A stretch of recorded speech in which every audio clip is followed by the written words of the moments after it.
Hello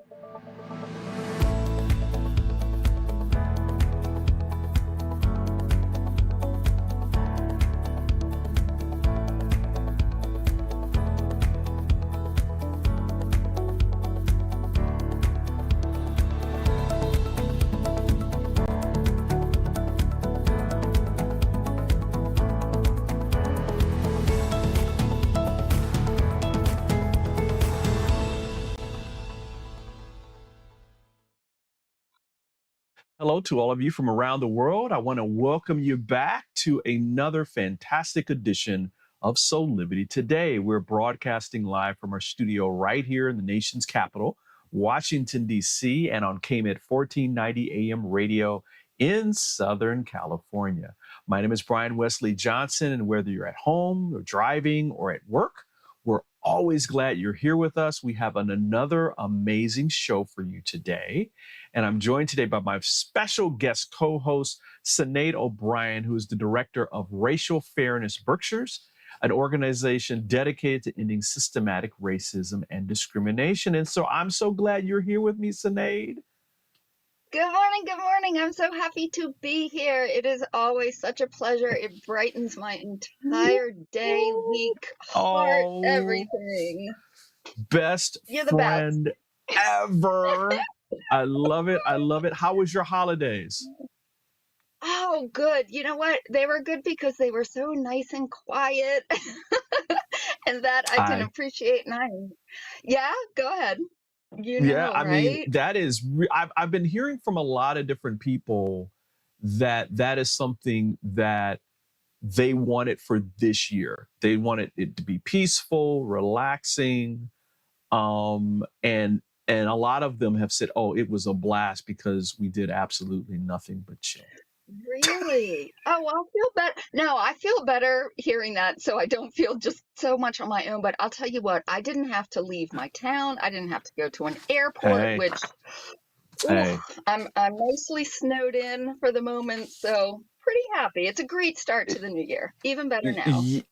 Yeah, so so you're up in Boston, the Boston area, and you guys are getting hit with that next round of snowstorms this weekend, correct? It's like happening now into the weekend.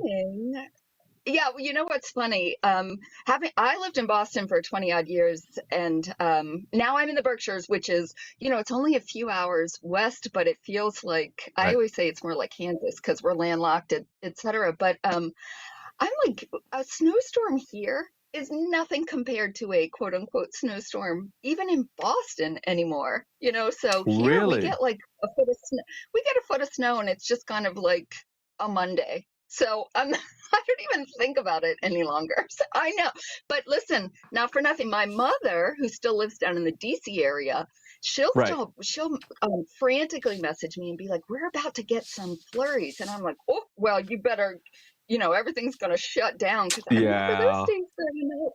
So. Yeah, that's the running joke down here in DC. I mean, I'm originally from Detroit, so we would get snow. We count our winters, right? Oh, the winter of 1977, because it was like like all this amazing feet of snow. But here we've got nothing but rain. So good for my plants and that kind of thing. That's been kind of like the trend so far here.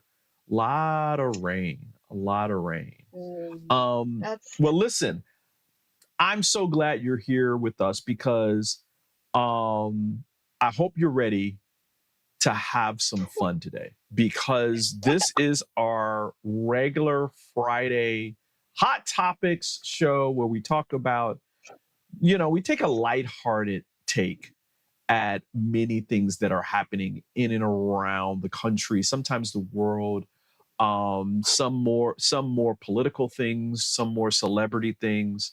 But we always try to have a lot of fun while we're doing it, and bring you kind of some news and stuff that maybe people don't know much about. So I'm so glad you're here. I think you're the perfect person to have with me today. And so again, thank you for being here. Listen, let's get to our first story.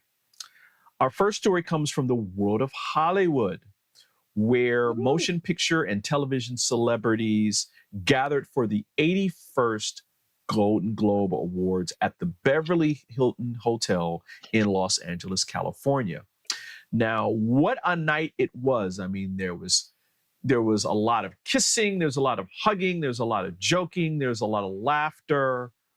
But we decided that the best way for you guys to know about it, if you didn't see it or you didn't hear much about it, is to give you some highlights from our friends over at Entertainment Tonight. Let's take a look. I'm living my dream, but No, I see Jennifer oh my Lopez. God. Jennifer, Oh my- I know it's Jennifer Lopez. gonna I know, cry. I know it's I Jennifer. can't deal with J-Lo. I can't. I'm gonna cry. I'm gonna cry. You This mean is- so much to me. Oh my God. I'm such a huge fan. I saw Selena and it made me want to be an actor, and you've always meant so much to me. Oh my God, don't make me cry. Yeah, it's been a dream of mine. So thank you so much. Your work ethic is so important. Thank you. Thank you. Oh, thank you. I've been wanting to say that to you for a long time, so I'm really, I did not think it was going to be right now. So, okay, I'm going to have to go do a shot of tequila or something. I just feel one. Bennifer made the Globes a date night, posing, dancing, and kissing. As for Ben's status as the king of memes, well, J-Lo told me, y'all can just relax. Why are people always worried about what face Ben has on?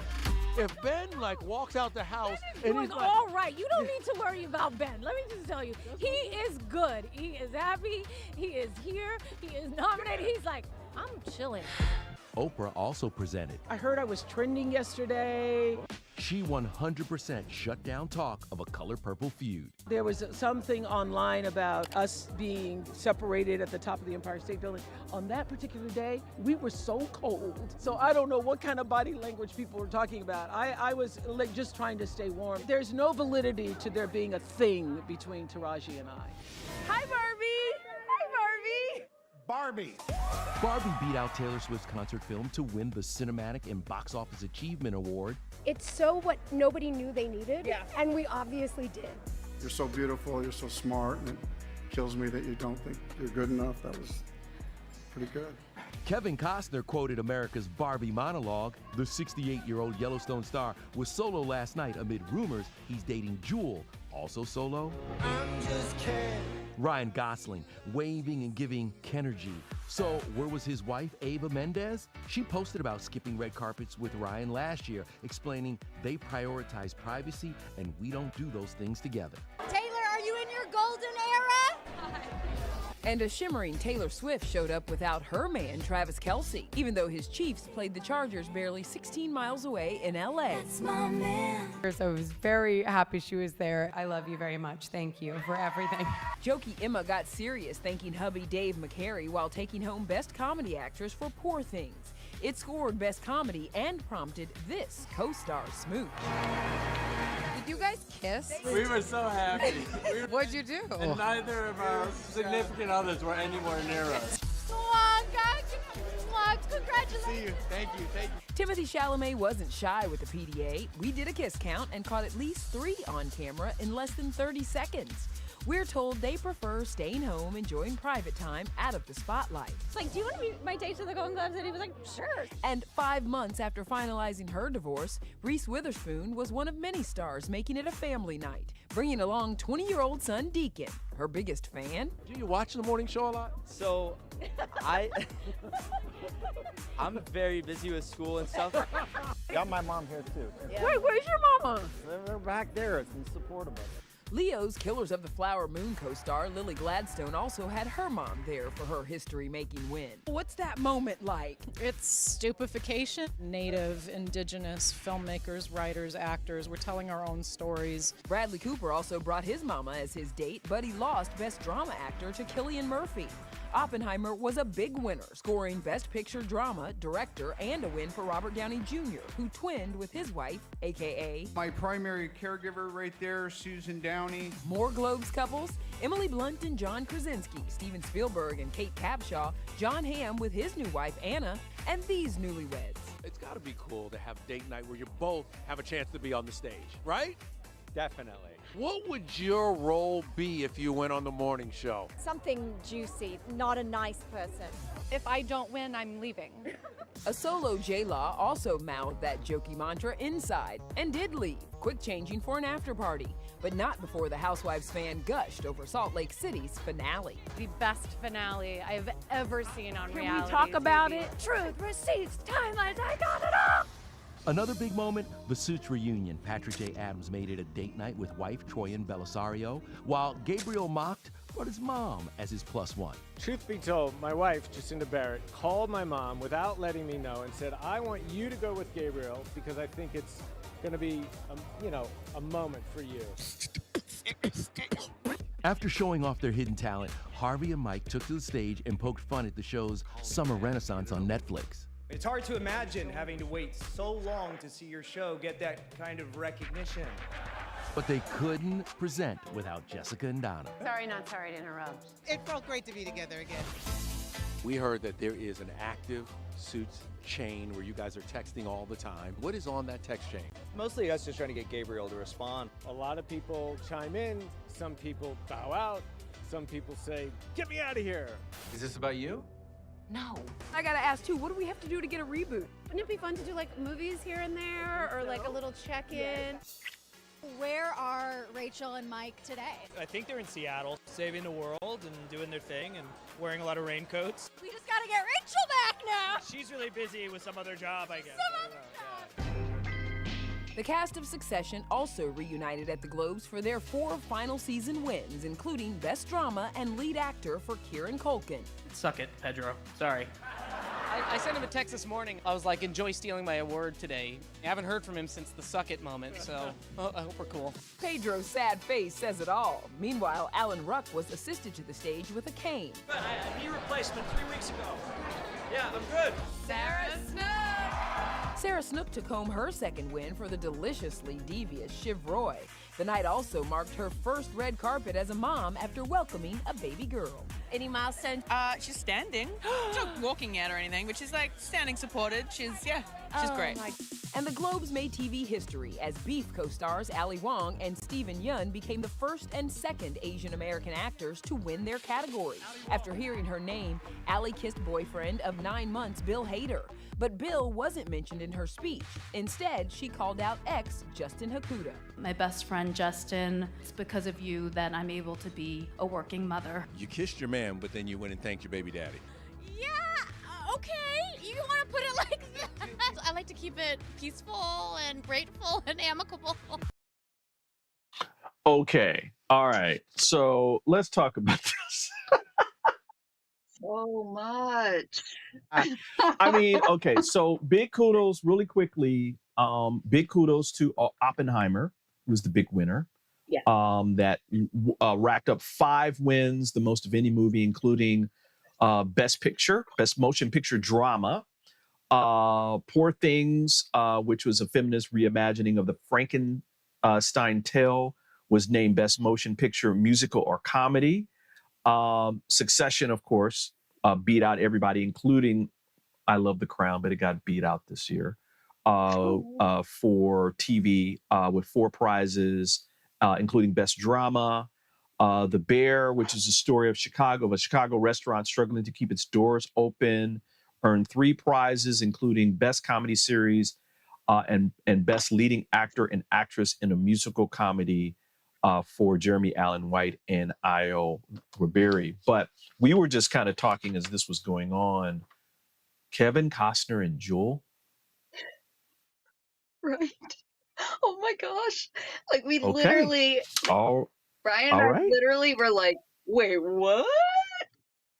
I mean, what do you I think that went over Listen, everybody's head in terms of everything that was happening over the last few days with the Golden Globes. You know, and then the other head scratcher was Ali Wong, where when she Bill won, she kissed her Hader. boyfriend, but didn't mention him during. I mean, you know, Okay. Now maybe I it's an gotta jump in. oversight. I've Maybe gotta she just jump in. had her. No, You know. I think, listen, I love Bill Hader. I think he is one of our more genius creators and actors, comedic or otherwise. I don't know if any of you watch Barry, but the fact that she did that, I don't think that that was off the cuff. I would not be surprised. And I love Ali Wong as well. Like she's a phenomenal comedian. But yeah, so the two of them together, I didn't even know. I feel like my head's under a rock lately, but for them, did you know? Is it 9 months? No, I didn't know that. And that was my thought. I mean, I know Entertainment Tonight commented about it, and it's like they made it like this kind of big, they blew it up a little bit, right? Around there was like a theme of relationships that kind of like moved through the whole thing. I mean, they talked about Ryan Gosling and Eva Mendes and her not trying being to plant there, some seeds there, and then the whole Ali Wall thing with the boyfriend thing. And I'm thinking, well, they've been just dating for 9 months, which is like 2 days in Hollywood, right? Exactly. And so I thought it was so gracious. It was gracious and lovely for her to do that. And like I said, if Bill Hader were any other person, if he were some kind of like drama screen ego stealing person, I would have thought that this might grab headlines and be like, oh, he's at home fuming. He probably was like, good girl, go, that's amazing. I mean, who am I to impute? But I don't know. I thought it was really gracious and lovely. It is the father of her child. They've worked together for a long time. They're friends, which how many of us can still say that? So I think it's marvelous. I think so too. So we're in agreement on that. Listen, we're gonna take a quick moment. Okay, I was gonna say, No, go for it. I should be more nasty, but I can't be nasty in that situation. I think it's nice. I think it's nice. I think it's nice too. Listen, we're going to take a quick moment here, and I'm going to take a point of order and do a quick shameless plug for Soulivity, where we're talking about something that's coming up with one of our co-hosts. Her name is Sheila Applegate, and she's got a fantastic, beautiful adventure that's like really in-depth coming up, which is the Consciously Awesome Gnostic Adventure. And you can go to her website at SheilaApplegate.com and register now. There are still seats available for this. It starts on January 16th. So again, go check out and don't miss the next Consciously Awesome Gnostic Adventure with Sheila Applegate starting on January 6th. You want to go to her website at SheilaApplegate.com to learn more information. And, we are back here with more on Soulivity today for another Hot Topic Friday, where we are talking about the latest and greatest hot topics from our perspective that are happening around the country. My beautiful guest co-host today, Sinead O'Brien, is back with me as well. This next one is pretty wild. Yeah, it comes from right here in the nation's capital, where chaos erupted during the congressional hearing on the Hill. Now, here's the backstory really quickly. In this House oversight meeting, House Republicans who are in the lead, they chair this meeting, want to hold the president's son, Hunter Biden, in contempt of Congress for allegedly not complying with the congressional subpoena to sit for a closed-door deposition. He came back and said, "Hey, I'm willing to testify and come in, but we need to make it open door, right? Make it public," which would make sense. All right, this is a big public trial, big public kind of thing happening. But in this congressional hearing where they were trying to debate holding him contempt, Hunter Biden actually shows up for the hearing and sits in. And you can guess, this is when the party started, y'all. Let's take a look. What are you afraid of? You have no balls to come up here and... Mr. Chairman, point of inquiry.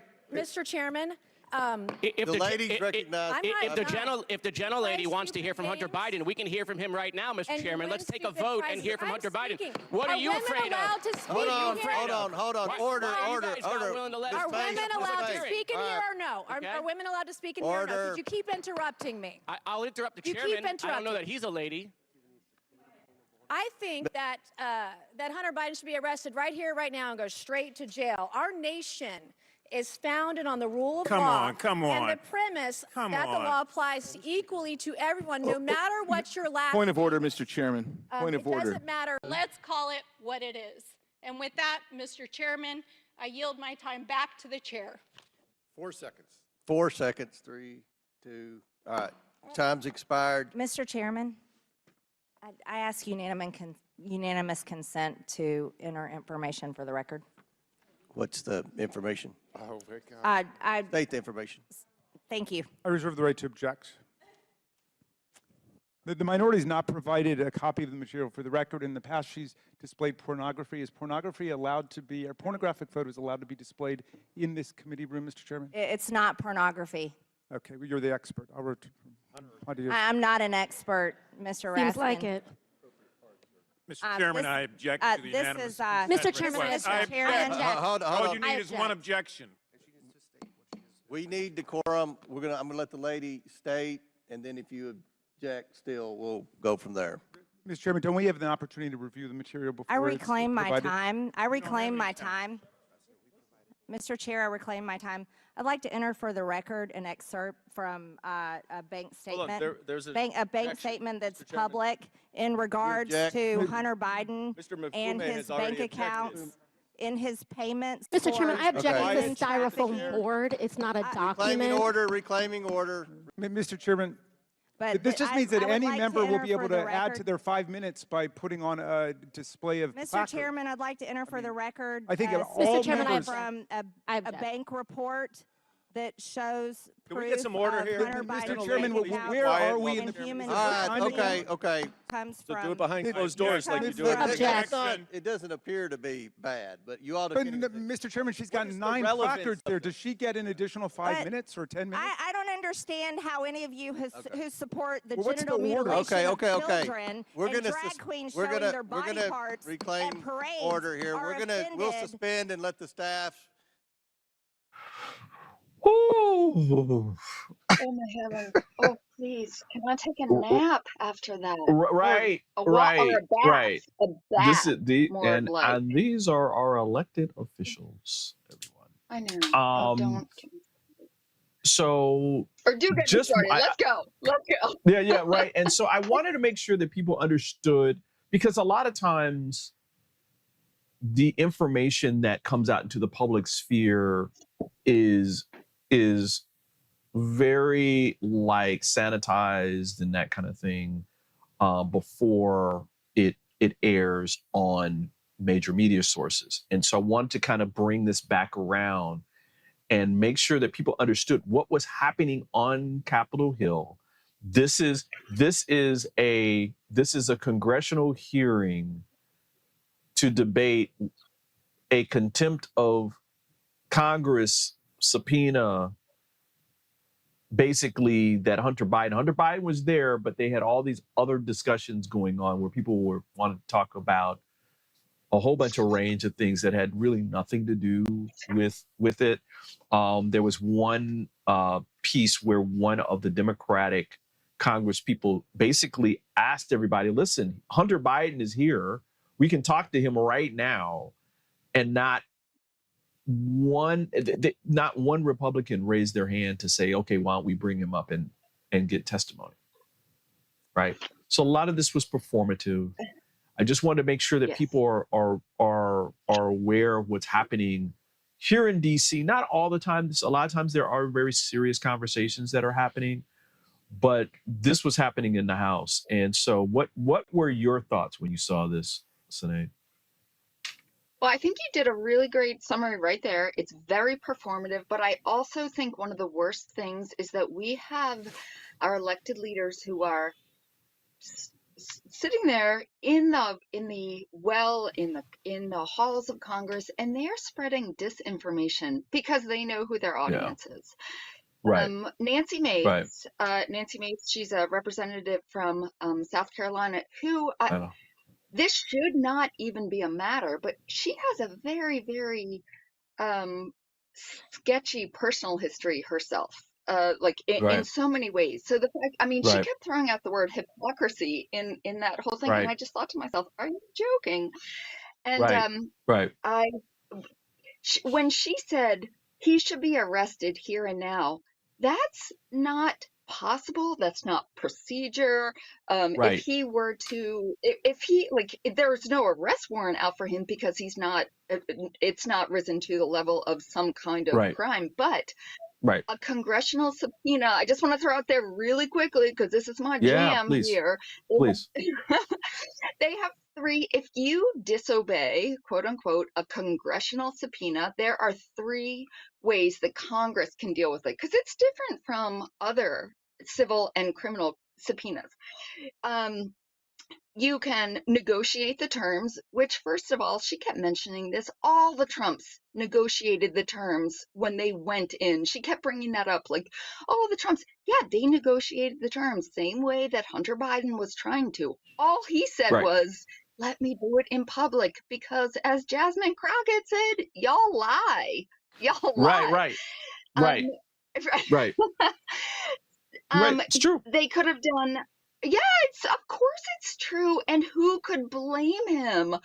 It's kind of like, oh, you want to beat me up? Just do it in public. I will take my lumps. Just do it in public. So anyway, they could have done like a non-compliance. For non-compliance, they could have done like a criminal contempt, and then the Department of Justice would take it up. They did that with Eric Holder. Because that's a referral, right? Because that's a referral to the Department of Justice. And then the Department of Justice decides whether or not they're going to, That's it. So for her to yell, like, arrest him, that's not what happens. You do a criminal contempt, refer it to the Department of Justice. There's a process there, obviously. So she either doesn't know, or again, she's pandering to her less informed base. Then they could do a civil lawsuit that takes forever, but go ahead. Yeah, and I would say this too, that one of the major things that was brought up that was really hypocritical was there are outstanding contempt orders for at least 6 House Republicans that are in Congress today that they have not come in for. They have not, so there's this huge hypocrisy that's happening. Listen, my friend, you listen to me. This brings me to there again. Congress has 3 remedies when you defy a subpoena. Defy again, quote unquote, because I don't think he's defied it. But the third, this is called inherent contempt. And that's when, if anyone kind of sets foot in Congress, you have the sergeant at arms grab them, bring them into, it's almost like being in contempt of court, where the judge is like, you're going down in the cells for, to cool off. Right. But the sergeant at arms will grab them and say, I'm going to detain any of these violators. So let me just say this: if Hunter Biden or his attorney or anyone thought that he were in any real threat, do you think he would have walked into that room? Right. He was putting himself out there, saying, "Listen, here I am. I am." Right. Okay. Right. So let's be clear about this really quickly. So one, this was a hearing to decide whether or not to hold Hunter Biden in contempt of Congress. There was no contempt of Congress yet. So that leads to the second point. There was no reason for people to yell out, he needs to be arrested, because there was no contempt. There had been no contempt of Congress. It had not been voted on or anything like that in Congress. And there was no referral to the DOJ to have him be arrested or that kind of thing, right? Hunter Biden is still in the deliberative stages with Congress around how to appear and all this kind of stuff. But House Republicans want to move this into contempt because this is It's now a almost like presidential election. It's all performative. It's all like this election I year kind truly of have thing. to wonder, do they not know the process? These people who are spouting off I Some of them do. wigging Some of out, them been do there they for a know? Or long time. Some like have been James there for Comer, a he long knows time. the head of it. Yeah, James but Comer, he knows. yeah, But you know, I just before we move on, I just have to say one quick thing that made yeah, go for it. put my own hair on fire. At the very beginning, when she was talking, Nancy Mace, when she was talking, there was a point of order, which is like that is very standard, and she responded with, "Can women speak? What women can't speak?" And then when Yeah, she actually the point of order went through, another gentleman of the Republican side of the Congress said, "You interrupted a woman." And I thought to myself, you know what? Quit weaponizing pseudo yeah, feminism. yeah, You guys yeah, are the ones who are yeah. like taking away all the rights of women. That has nothing to do with it. Right, These are rules of order being followed correctly. And don't all of a correct, sudden say, "I'm a correct. woman, give me power," when you're the Right. ones voting to take away things like, okay, so I'm gonna let it go, but that makes me crazy. Oh no, it's again, it's when they know the cameras are on, and so they're going to make these Mhm. big and bold statements when anybody who is in a congressional hearing can ask the chair for a point of order. That's the person he was addressing. Point of order, chair, Yes. point of order. And the chair can either allow that person to speak and that person's other time can be reserved, or they can say no and you got to let this person speak and then we'll come back to you, right? That kind of deal. But Yeah, anyway, listen, we got screaming. Yeah, so much go more ahead. hot Go. topics to I talk know. about, including what's going to come up about this latest thing that's happening in the summer with this great program from the USDA that everybody needs to know about, but also why some states are rejecting it. And so we'll be back in about 2 minutes. Do you see me kneeling on this dual roller called Parasetter? It's actually comfortable because of this channel and the softness of the special foam. It feels like my kneecaps are being massaged. When I lie down, my spine is housed in this channel, while the convex rollers massage my muscles. They let go and lengthen. There's a traction effect from my head on the headrest and my mid-back from the rib wrap, which hugs me. When I start the breathing sequence, I feel calm because my cortisol levels are dropping. Lower cortisol means bye-bye constant hunger. Parasetter is 40 inches long and much more comfortable than old-style rollers, but it weighs only 10 ounces. Parasetter, just like Pilates was, is no longer an insider secret. Do yourself a favor. Reset your parasympathetic nervous system. Defeat stress. Lying, sitting, kneeling, or standing. This unique patented roller helps everyone.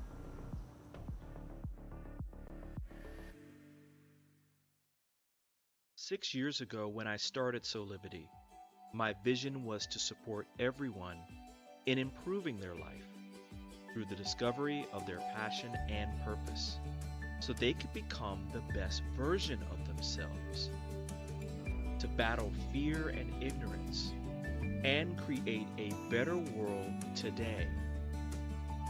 Get inspired to live your passion and purpose. Visit Soulivity.com now. Hey, we are back with more of Soulivity today for a Hot Topics Friday, where we are discussing the latest and greatest hot topics from around the country. My beautiful co-host, Sinead O'Brien from Racial Fairness Brookshires, is back with me as well. Sinead, I covered this next story in a Twitter. Yes, I'm still calling it that. I'm not calling it that other name. It's still Me Twitter. too. Come on, man. I did the rant yesterday on my personal profile on this next story. And I'm just going to, really quickly, I'm going to go through this backstory because we're running short on time. But the U.S. Department of Agriculture, or the USDA, announced Wednesday that nearly 21 million children will receive expanded grocery benefits this summer.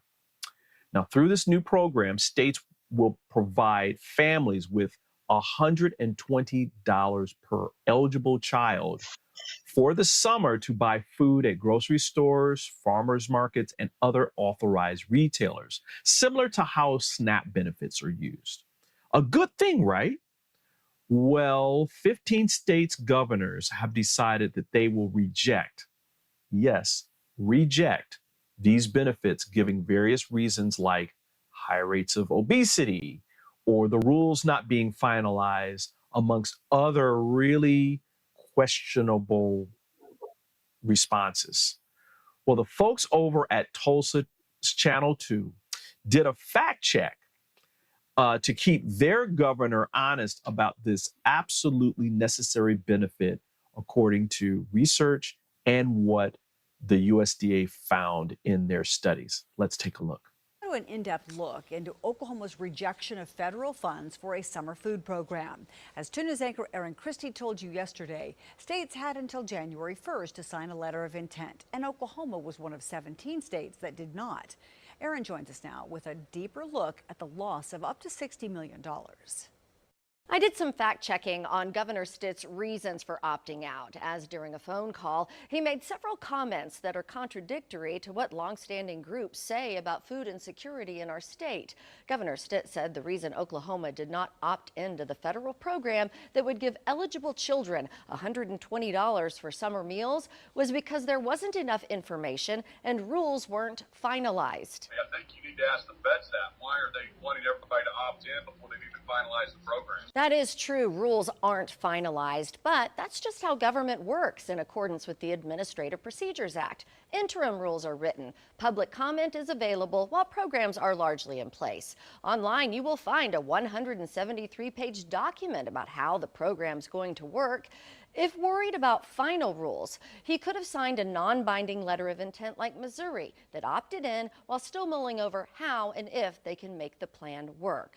Second, the governor said multiple times he's satisfied with the food services already available here. Report the facts the way they are. It's not reasonable to think that kids are going to go hungry in the state of Oklahoma this summer because we're not opting into a brand new Biden administration federal program. Statistics are overwhelming that it is reasonable to think Oklahoma kids are and will be hungry in the summer. The most recent available from the National Center of Education Statistics puts us in the bottom for percentage of kids eligible for free and reduced lunch. And Hunger Free Oklahoma says only 6% of those kids participate in the summer program. Why? Largely access. This USDA map shows dozens of locations in Tulsa, but hard to come by in rural areas. The governor also declined the money this year because he's concerned it could be later taken away by the Biden administration, citing Title IX. We've pushed back as the Biden administration has tried to push social policies down related to funding, so that's always a concern. It is true that the Biden administration has threatened to pull lunch funding for schools in other states not being Title IX compliant. What's also true, in the 50 years it's been around, no school has ever lost federal funding due to Title IX. In studio, Erin Christie, 2 News Oklahoma. Leaders at Tulsa Public Schools say 80% of students were eligible for free and reduced lunch last year. While Governor Stitt has said he will not have a change of heart this year, he does plan to review how other states incorporate the program and plans to reevaluate for 2025. Ooh. So really quickly, let's just put some facts in here really quickly so people can understand what's happening. Right. So first of all, this summer program that's starting this year will serve close to 21 million children, providing a total of nearly $2.5 billion in grocery benefits. This is around 70% of the total population of children eligible for summer EGB, which is this program. And again, it's $120 per eligible child. And the agricultural secretary talks about this, and he says summer grocery benefits are becoming a reality for many communities across the nation, and tens of millions of children who will receive the nutrition they need to grow, learn, and thrive.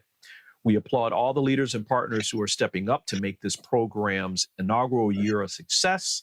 Together, we are making progress in closing the summer hunger gap and ensuring children are nourished and healthy year-round. Now, we both have kids. Your current child is still in school. My child came out of school many years ago, but still was going through programs. There is a summer hunger gap because many children don't go to school during the summer. So they don't receive things like free and reduced lunch during, like breakfast and lunch during that time period. They don't get it until they come back in the fall, and then they're enrolled again for those kind of programs. So this program is designed to help those families bridge that gap when those other benefits aren't there anymore, right? And it says that rigorous evaluations of a multi-year demonstration project show that by providing summer EBT, reduced child hunger and improved diet quality.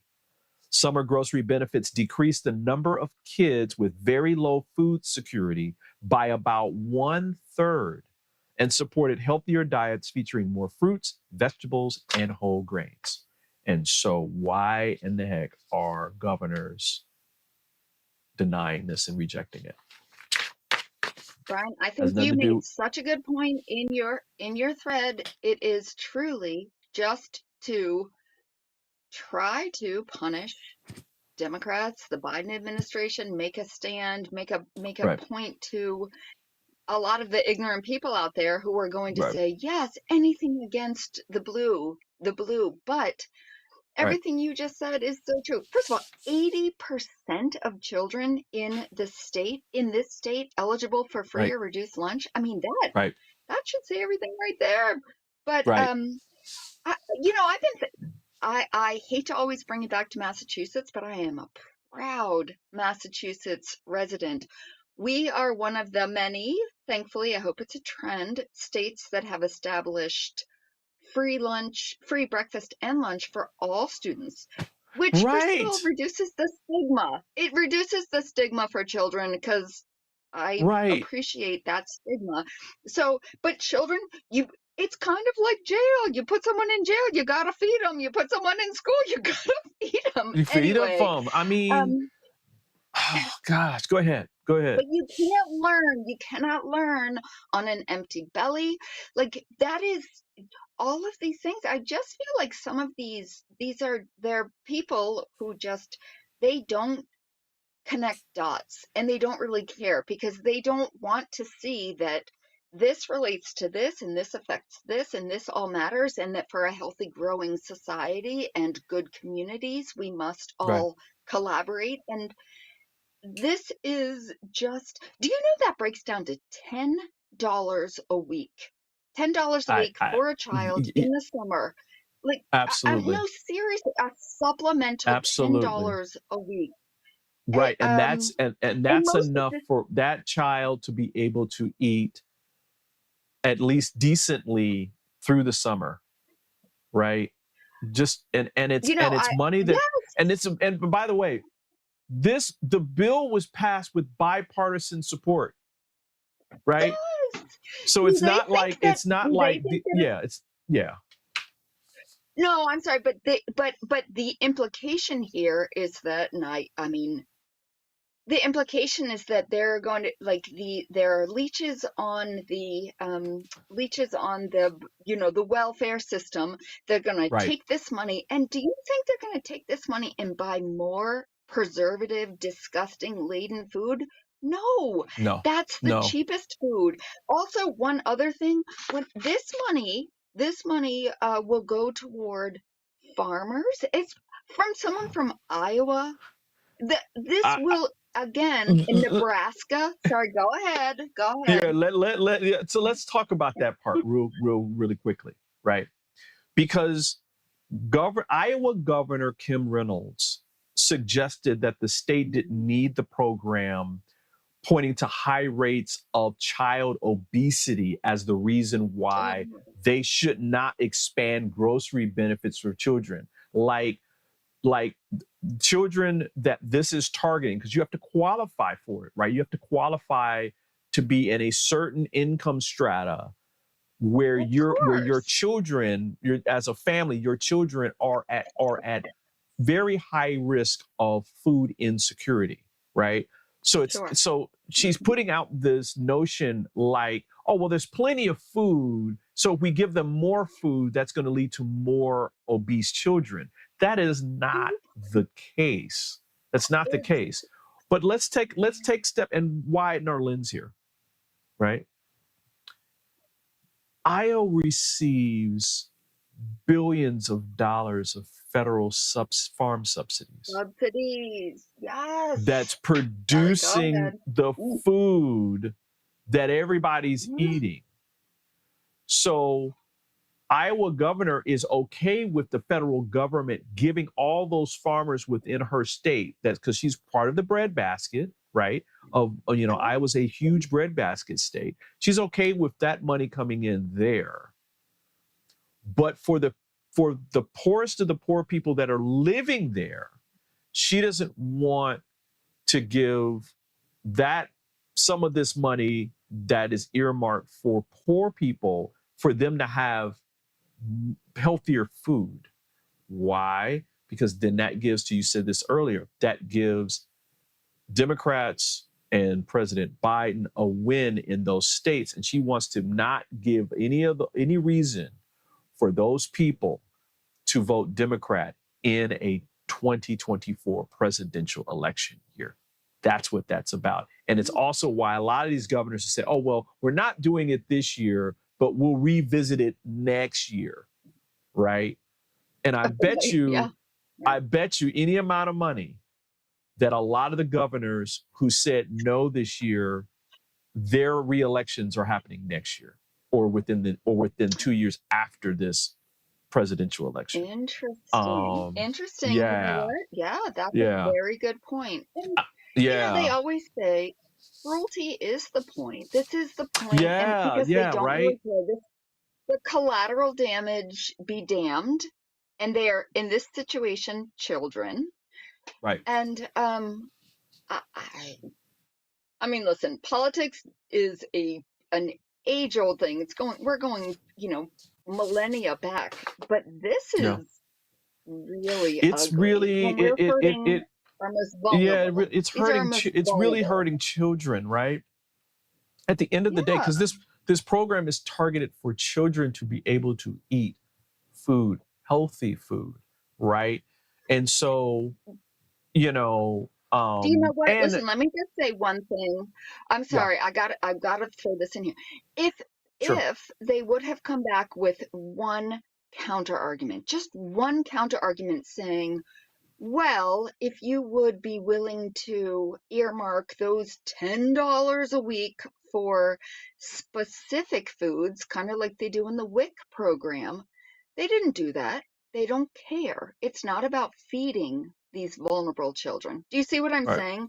When you don't come back with something that's going to look toward the targeted population that they're trying to help, they just have flat out no. And that, again, proves the cruelty of it.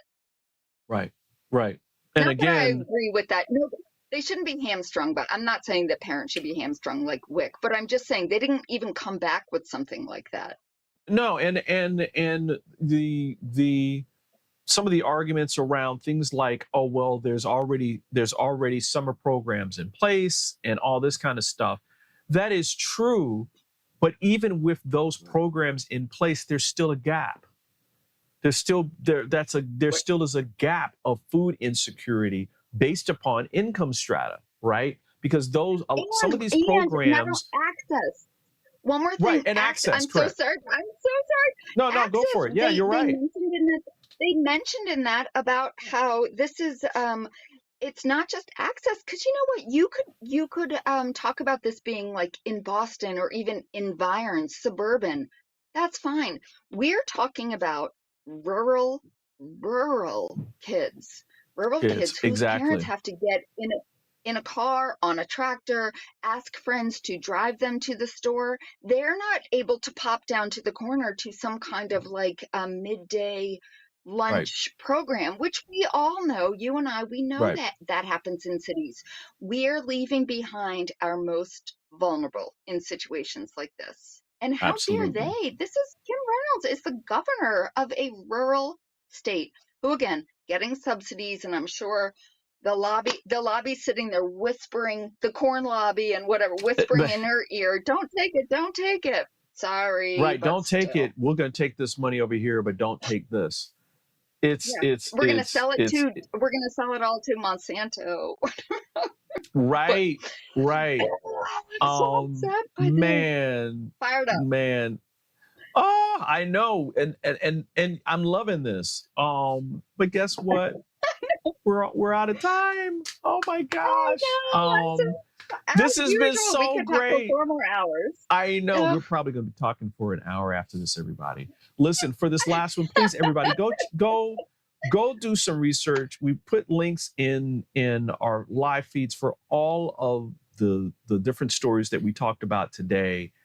If you live in one of these states where they've rejected the money, please go read about it. Read about the other programs. Take care of yourself if you're in one of those families that is in need of food and that kind of thing during the summer. Get on that now, so that you'll be able to get through the summer more easily. And we're praying for you as you do that.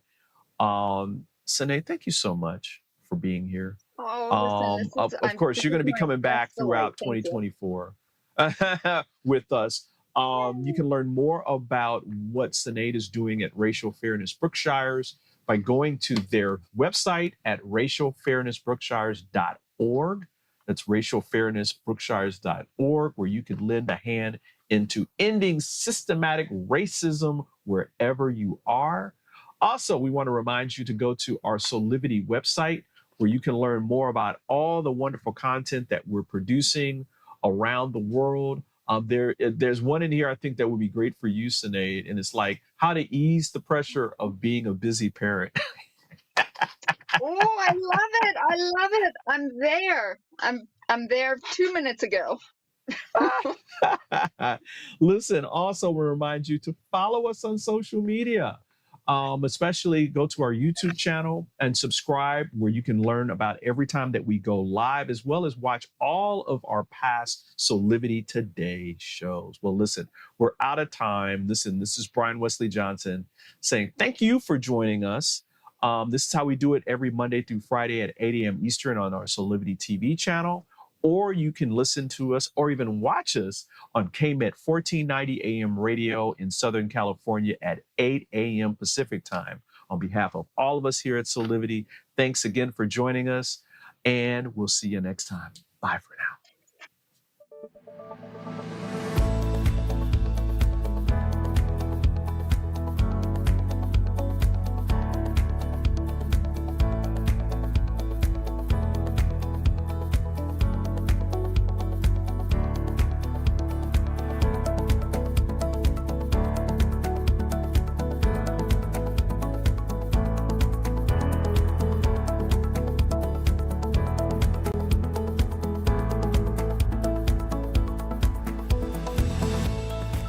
This work is subject to copyright owned by Affinity Global LLC.